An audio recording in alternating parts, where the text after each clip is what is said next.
This is Lindsay Mann with Cloud9Stampers.com, and I wanted to show you a really fun pop-up card that has a really neat insert.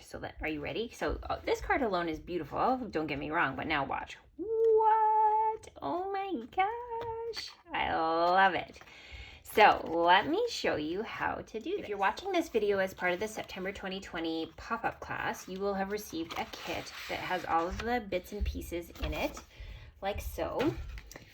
And what I'm going to do is show you how to assemble the front of the card first. So I'm going to set aside the vellum pieces and bring in, and also these little square pieces, those can be set aside. And we're going to use the circle, the joy, and the snowflakes. Okay, so I tried to be nice to you, and when I die cut the snowflakes from the So Many Snowflakes dies, I added adhesive to the back, but that does make it so that some of them, you have to kind of pick the pieces out because it gets sort of extra thick. And then you're going to need to peel off the backing, but let me show you how to do that.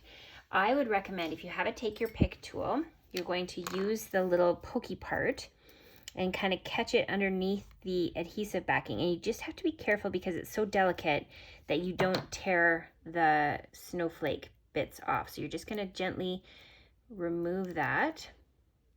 And you also don't want it to stick to itself. Okay, it's good. So I'm just gonna move these pieces back.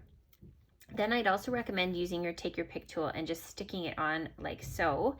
And then we're going to layer it onto our what is this paper called? The Snowflake Splendor Designer Series paper. So you're just going to layer this on about, put an inch in, just like that. So then you're going to press down the snowflake pieces. The next part is you're going to use dimensionals, and you're going to take the 2 1/4 inch circle, and you're going to layer that over top of that snowflake that you added. The colors in this designer series paper are really cool. Next, we're going to go ahead and add the joy. Now this one I did not put adhesive on, so you're going to need to use, I would recommend the multi-purpose glue for this. So again, if you have a take your pick tool, you can go ahead and just stick it on the backwards way. And then you're just going to add dabs of glue all the way around. Okay, once you have the glue on there, you're just going to flip this over, and then you're going to press the joy onto the circle. If you have a little bit kind of spill over the edges, this is where I like to, oh, sorry, London just came in and her table is hitting a cord. I like to just kind of pounce over top of it. It helps to press it in, but it also helps to remove any excess.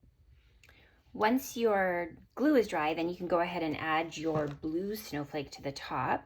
Again, I'm just going to use my take your pick tool and pull off the backing, just being careful not to let that fold in on itself.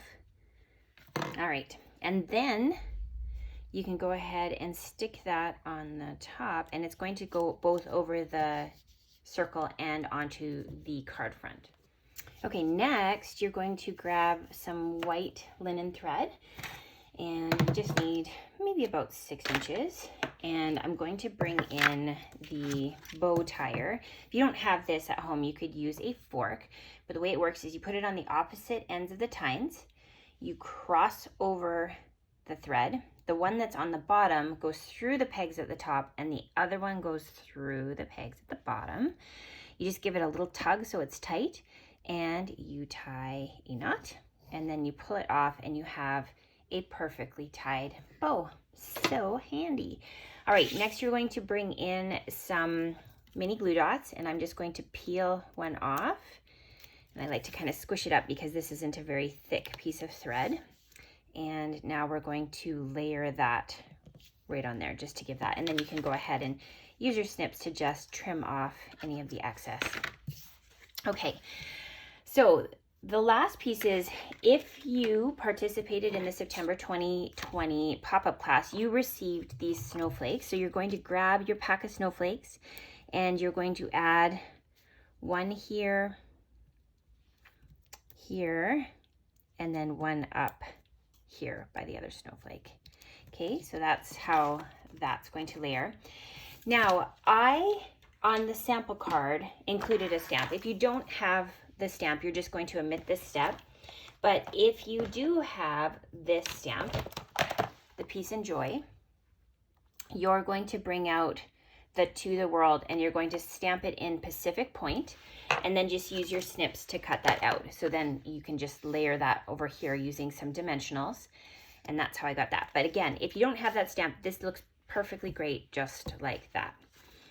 Okay, we're gonna set aside the card front for the time being and we're going to bring in our 3 pieces of vellum. So this is where having a bone folder would be helpful. And what you're going to do is fold the corners so that they match up on a diagonal.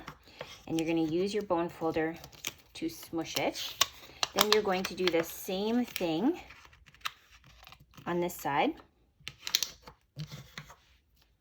And then, it's kind of like a little bit of origami here. You're going to fold it in half, so like a square.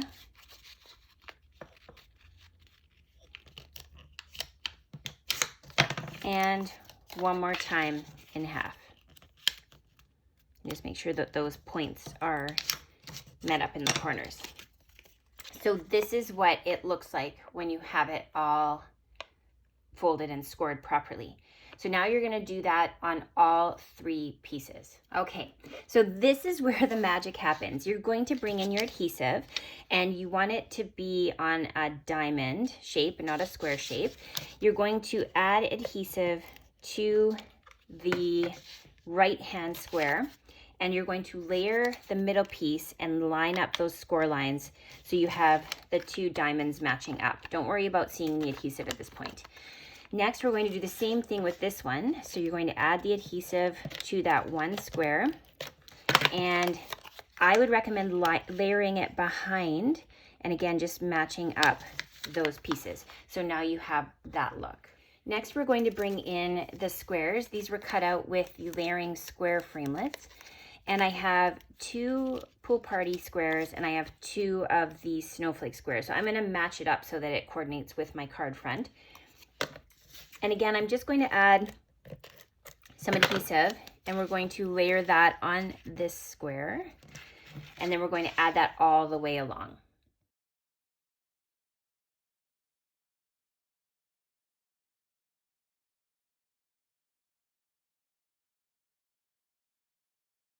Okay, so now you have those stuck down.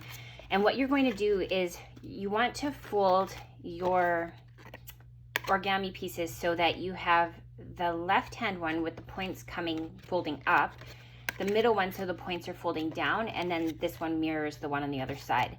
So you're going to need to kind of work the score lines a little bit to get them to do that accordion fold. So start playing with your score lines. So like this one needs to be folded this way, but we also need to make sure that these ones are happy to fold this way. So then this is going to fold, aha, yes, my friend. Yes, exactly like that. Then you're going to do the opposite with this one. So this one is going to fold as a mountain, so with the peak going up.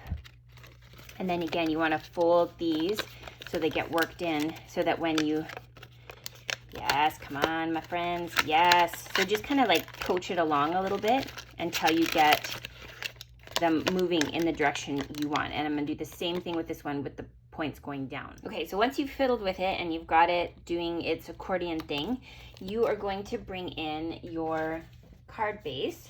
And I would recommend just matching up the points with your score line and using adhesive. And I would suggest tear and tape for this. Oh, look at, I've split this because I was playing with it too much. Oh my gosh, don't do that. Okay, so then it's gonna fold like that. I am a professional. Okay, the last step is we're going to go ahead and add the card front back to the front of the card, you know, card front ways. And then we're just going to add adhesive to that and then layer that on like so. And now we have the finished project.